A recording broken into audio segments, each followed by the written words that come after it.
Alright, so there isn't too much that I've seen at least of people that are speculating what might be new champions that are going to be releasing for Legends of Runeterra, and through obvious means as of League of Legends, we have the ability to speculate as to whom is already in the game of League of Legends that they might release into Runeterra.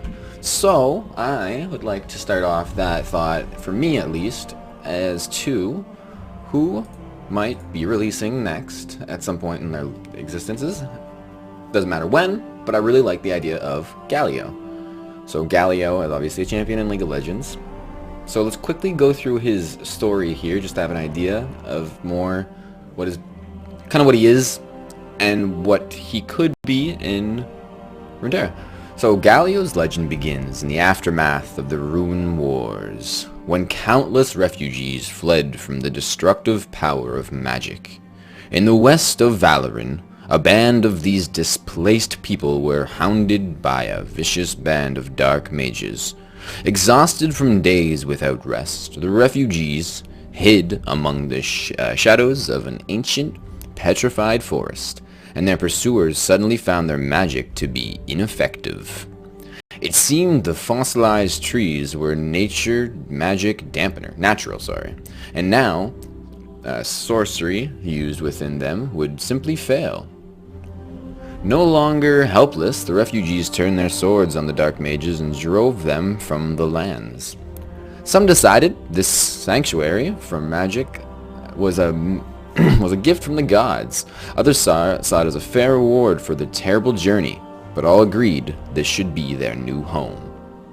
As years passed, the settlers crafted items of protection from the enchanted wood. Eventually, they found it could be mixed with ash and lime to make petricite, a material with a powerful resistance to magic.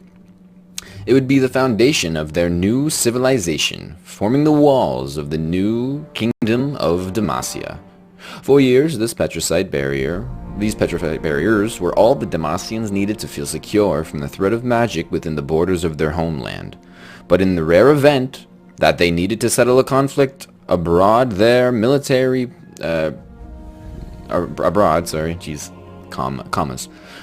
Their military proved fierce and formidable, but when their enemies employed sorcery, Demacian's roaming army had little recourse. Somehow, they needed to take the security of the magic-dampening walls into battle. The sculptor Durand was commissioned to fashion some manner of petricite shield for the military, and 2 years later, the artist unveiled his masterpiece.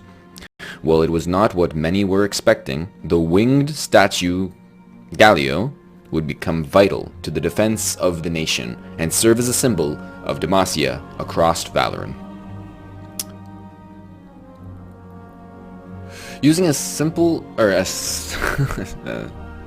system of pulleys, steel sledges and countless oxen, they would pull the great... That's a lot of work, actually, just to get this guy out into the field. That's a lot of work. I didn't really... When I read that the first time, I didn't really realize that. That makes me want to put him up... I'll talk about that when I get there. Battlefield. Many would be many would-be invaders, simply would freeze at the sight of... Wow. Oh, okay. That is a sentence. Many would-be invaders simply froze at the sight of the awe-inspiring silhouette looming before them, the titan who ate magic, as they quoted, inspired a kingdom and terrified those who opposed it. However, no one thought to consider what exposing the statue to such unpredictable energies might do. Demacian had been mired in battle with enemy forces in the Green Fang Mountains. A skilled order of war mages known as the Arcane Fists bombarded the Demacians with crackling bolts of raw magical power for 30 days. Those who had survived this long felt the moral dwindling and huddling close to Galio. Just when their spirits could be brought no lower, a slow, deafening rumble shook the valley as two mountains were grinding against each other. As a great shadow grew above them, the Demacian shoulders steeled themselves for death. A deep voice bellowing from above. The Demacians' astonishment. The sound came from the Colossus at their back. Galio was moving and speaking entirely on his own. Somehow, the accumulation of absorbed magic had given him life.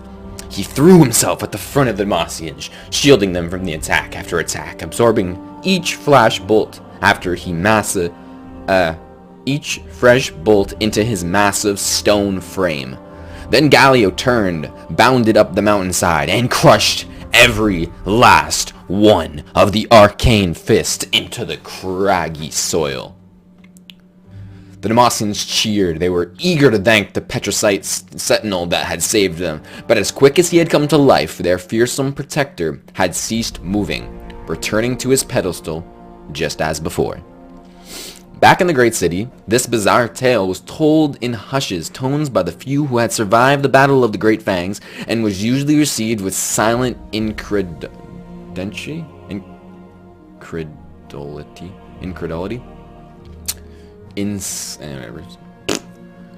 Silent, I think, like, silently it's creditable for being how awesome he was, or whatever. I don't know this word, incredulity. That day passed into legend, perhaps a mere allegory of ancient days to help people through the hard times. Certainly, no one would have believed that the Colossus continued to see all that transpired around him, even when immobile. Galio retained consciousness, longing to experience the sensation, Jesus, I don't know how to speak, of battle once again. He watched mortals pass beneath him, paying him tribute year after year. It puzzled him to see them disappear one by one as time rolled on. Galio wondered where they went as they vanished. Perhaps they were sent away to be mended, as he often was when he returned from war. As the years slipped away, Galio began to realize the soulful answer to his question. Unlike himself, the people of Demacia could not be repainted or have their damage easily repaired. Mortals were frail. Ephemeral. That's funny. Keyword, Galio, next release, Galio's coming up, next release, confirmed, ephemeral creatures. He now understood just how badly they needed his protection. Fighting had been his passion, but the people were now his purpose. Even so, Galio had called to battle. Only a handful of times in all the centuries since, Demacia has begun to look inward, with magic becoming rarer in his world than it once was. And so, the Petricite Colossus remains dormant, observing the world through the murk of his own waking dreams. The statue's greatest hope is to be blessed with a magic so powerful he will never be forced to sleep again. Only then will Galio be able to truly serve his purpose and stand to fight as Demacia's protector forevermore. Now, that is a great story, if I would have to say it. Honestly, I didn't personally love Galio as much as I could have, I guess. Until I read that a while back. And that's actually what really inspired me to want to think of maybe what it could be like in Runeterra, on account that I actually really like Runeterra a lot more than I like League of Legends, which is funny because I never thought that would be a thing, because I've always loved League of Legends so much. But I think in the end it isn't even the gameplay, it was actually the characters and the universe they're creating. Because Riot is doing a great job. If you guys did not realize any of the shit that they're creating, and all the regions and stuff, and all the connections with even the skins, the project skins, they all have a reason. Everything's thought of, everything's in depth, like it's methodical the way they make all this shit in their games. So, okay, I'm gonna try that again. So, right here I have, that all the nitty-gritty thoughts of what I want to maybe speculate as to what Galio could be for a champion. So I have him here that he is a 7 mana cost. That could be changed, obviously, alternated onto how many. I'm not the one inside the dev's minds, and I don't have the ability to actually test this in-game, so I wouldn't know if this is a good idea or not. But what I have so far is that as my thoughts. 7 mana, 0 power. As a dormant guy, he would be. Why would he want more? And at the starting, he's nothing, as they had read, kind of going along with his thematic story there. Health 8, so he's pretty tanky, but not like Nautilus, as we've seen already, which is insane. So keywords, tough and cannot attack, again, because of dormancy. Okay, so all enemy spells that harm allies, very important, will instead be sent to Galio. And then Galio takes that spell damage and cuts it in half, rounded up. And all the damage that is done will be turned into power. So how Galio levels up is taking that power that he's gathered and getting an X amount of it. I'm not the devs, I can't go inside the game itself and find out exactly what we are looking at here.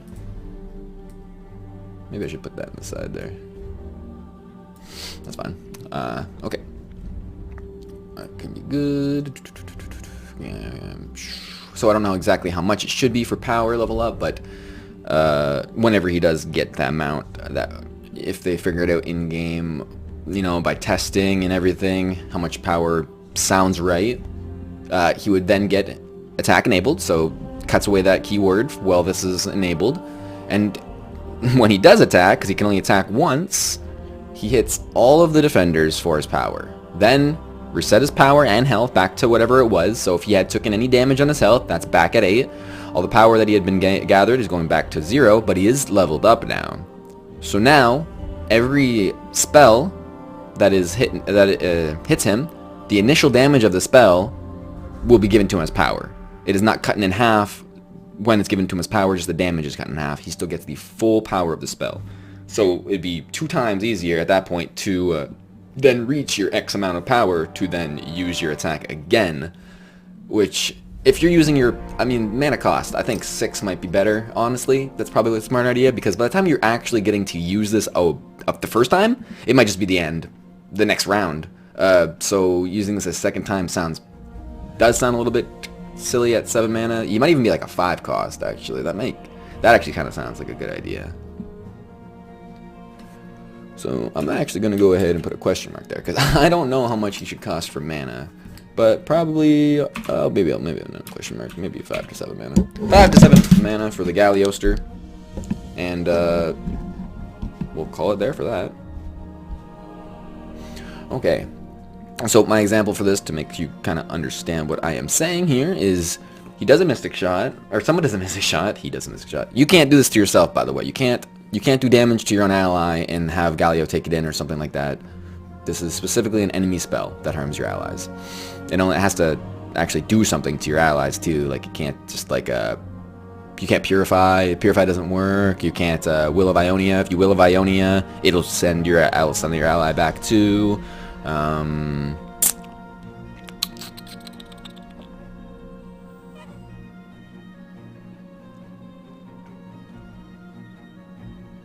Trying to think about other ones that are Deathmark. You can Deathmark enemies. You can still. That is actually one specific way where you could definitely still. Because Deathmark technically is not harming anything. So that is one spell that would be very much beneficial to have in your deck if you are going against a Galio build, I guess. That would definitely be one good idea, because anything else that does anything specific, like I'll explain. I didn't actually think about all of them, now that I'm starting to really think about it, like calling. If you're calling somebody, if you're calling anybody, it would be sent to Galio instead. And Galio actually has 0 power. So calling is, yeah.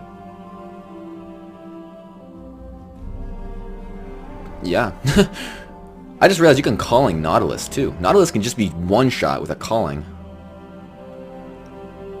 Huh. Nautilus isn't that powerful when you think about it that way, then. Galio can be more powerful, because if Galio gets above his if Galio gets above 3 power, then he's not able to be calling anymore. And Nautilus has to wait until he literally levels up before he has any power. Huh. So calling destroys the hell out of Galio still, and it literally...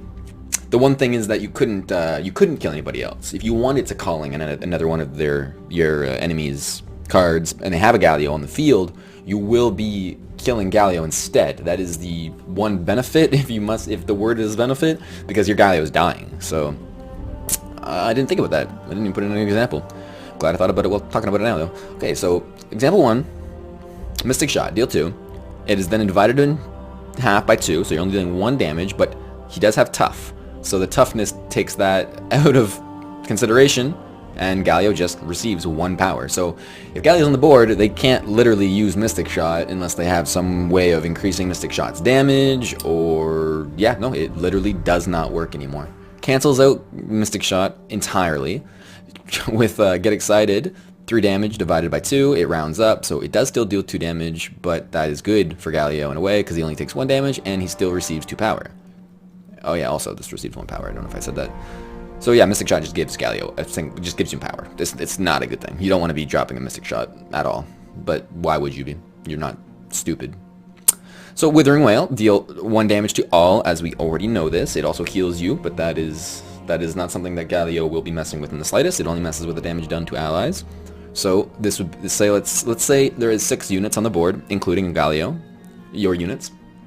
It would deal 1 damage to each, including Galio, so then all that damage would be sent to Galio instead, divided by 2. So 3 damage reduced by toughness, Galio would take 2 damage, and he would gain 3 power.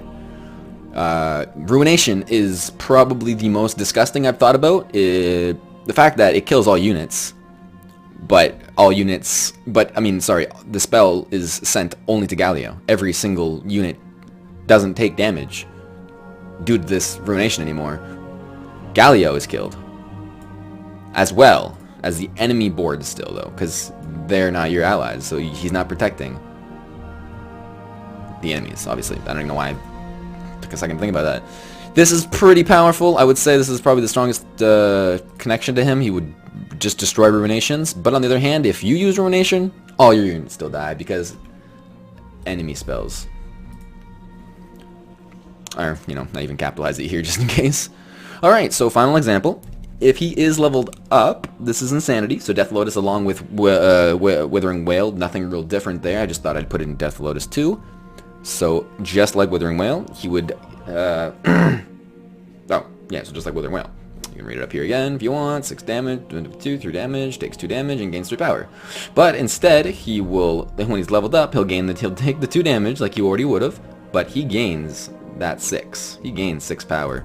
So if X is 6, Withering Wail would literally just level you up if someone tried to use it, So it's like, this is the literal Ezreal build of Ruiner too, by the way. Ezreal wouldn't have much chance anymore. He wouldn't be able to want to do, that's why, again, I think he should be a 7 mana cost, is because if you're placing this guy down at 5, and there's so many things Ezreal still wants to do. Ezreal still wants to draw cards, so he still wants to use Static Shock. He still wants, there's like a, he's still gonna want to use all of his Get Exciteds on your Nexus directly.